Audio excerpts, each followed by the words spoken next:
Well, I'm coming at risk management from the point of view of a psychologist, so that's very much about individual differences and how much variety there is in people's appetite for risk. And I don't mean just at the level of current attitudes, I mean deep down.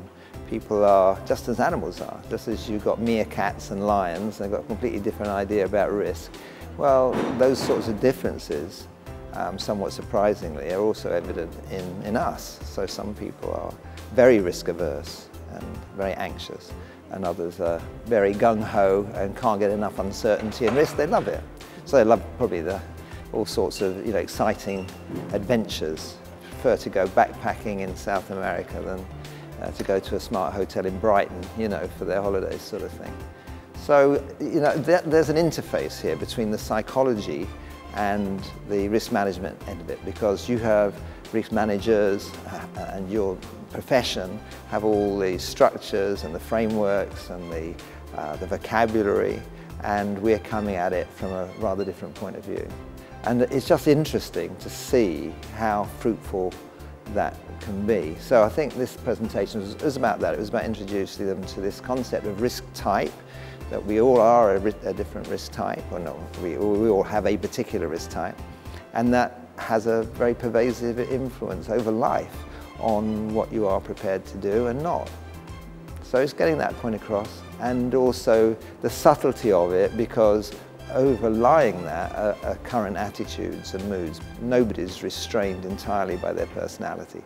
Whether you're introvert or an extrovert, we all have a range of behaviours, but it centres around what we are by our nature.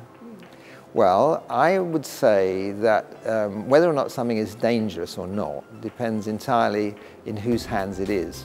There's a famous story by Roald Dahl in which someone gets killed by being hit over the head with a frozen leg of lamb, which kind of makes the point. Whether something's dangerous or not depends who's involved in it.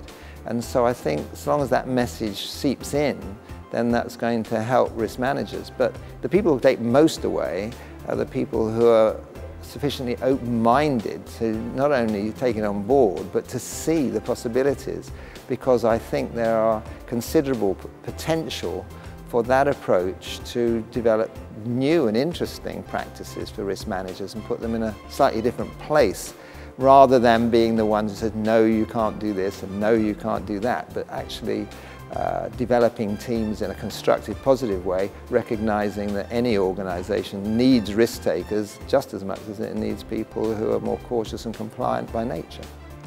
Well, for me, it's very fascinating. I mean, this has been a real interesting period in my life, really. It's in the last few years when we've been involved in risk. And as I say, we come at it from a psychology point of view.